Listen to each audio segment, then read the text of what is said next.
नमस्कार दोस्तों, आज हम उस प्रश्न का उत्तर प्रमाण और सबूतों के साथ जानेंगे जो हर सनातनी के मन में कभी न कभी जरूर उठता है कि जब भगवान श्री कृष्ण की धर्मपत्नी और द्वारका की पटरानी देवी रुक्मिणी थीं, तो हम रुक्मिणी कृष्ण क्यों नहीं कहते, हम हमेशा राधे कृष्ण क्यों कहते हैं। आज मैं आपको हवाई बातें नहीं बताऊंगा, बल्कि हमारे प्राचीन ग्रंथों और पुराणों में लिखे हुए श्लोकों और अध्यायों का हवाला देकर ये सत्य बताऊंगा। सबसे पहले ये समझना होगा कि क्या राधा और कृष्ण सच में दो अलग अलग व्यक्ति थे। इसका उत्तर हमें नारद पंचरात्र और ब्रह्मवैवर्त पुराण के प्रकृति खंड में मिलता है। वहां स्पष्ट लिखा है कि राधा और कृष्ण एक ही आत्मा हैं।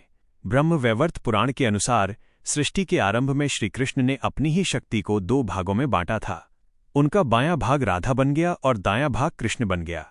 यानी राधा कोई साधारण स्त्री नहीं है, वह स्वयं कृष्ण का ही स्त्री रूप है। इसलिए जब हम राधे कृष्ण कहते हैं तो हम दो लोगों का नाम नहीं लेते, बल्कि एक ही पूर्ण ईश्वर का नाम लेते हैं। अब बात करते हैं उस सबसे बड़े सवाल की जिसे लेकर अक्सर बहस होती है कि राधा और कृष्ण का विवाह नहीं हुआ था तो उनका नाम साथ में क्यों लिया जाता है। अगर कोई आपसे ये कहे तो आप उन्हें गर्ग संहिता का प्रमाण दीजिएगा। गर्ग संहिता जो महर्षि गर्ग ने लिखी थी, उसके गोलोक खंड में राधा और कृष्ण के विवाह का पूरा वर्णन मिलता है।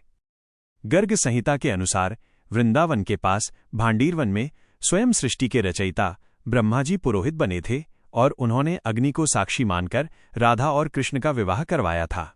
यह विवाह वैदिक नहीं बल्कि गांधर्व विवाह था जो लौकिक दुनिया से छिपा हुआ था। इसलिए जो लोग कहते हैं कि विवाह नहीं हुआ, वे गर्ग संहिता के इस परम सत्य से अनजान हैं।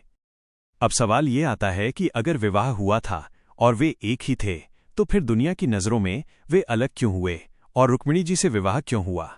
इसका प्रमाण ब्रह्मवैवर्त पुराण के श्रीकृष्ण जन्म खंड के अध्याय 3 में मिलता है। वहां श्रीदामा के श्राप का वर्णन है।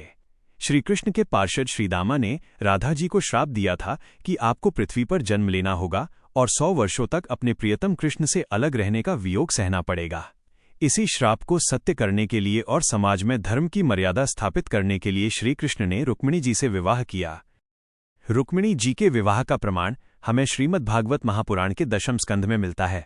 वहां बताया गया है कि रुक्मिणी जी साक्षात माता लक्ष्मी का अवतार थीं और उनका विवाह समाज के नियमों के अनुसार हुआ था। इसलिए सामाजिक और धार्मिक अनुष्ठानों में हमेशा रुक्मिणी जी का स्थान कृष्ण के साथ होता है, क्योंकि पत्नी ही धर्म कार्यों में भागीदार होती है। लेकिन नाम राधा का पहले क्यों आता है, इसका सबसे सुंदर प्रमाण पद्म पुराण और सनत कुमार संहिता में मिलता है। पद्म पुराण में भगवान शिव माता पार्वती से कहते हैं कि देवी राधा श्री कृष्ण की आत्मा है और कृष्ण उनकी देह है।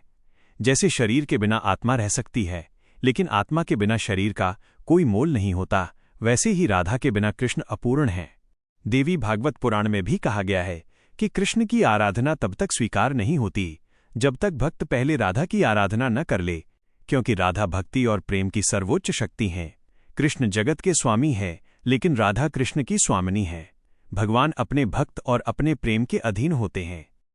तो दोस्तों, निष्कर्ष यही निकलता है कि शास्त्रों के अनुसार रुक्मिणी जी का रिश्ता धर्म और पत्नी का है, जिसका सम्मान श्रीमद् भागवत पुराण सिखाता है। लेकिन राधा जी का रिश्ता आत्मा और मूल प्रकृति का है, जिसका प्रमाण ब्रह्मवैवर्त पुराण और गर्ग संहिता देती है। आत्मा शरीर से और पत्नी से भी पहले आती है, इसलिए हम पहले राधे कहते हैं और फिर कृष्ण कहते हैं। यही सनातन धर्म का लिखित और प्रमाणित सत्य है।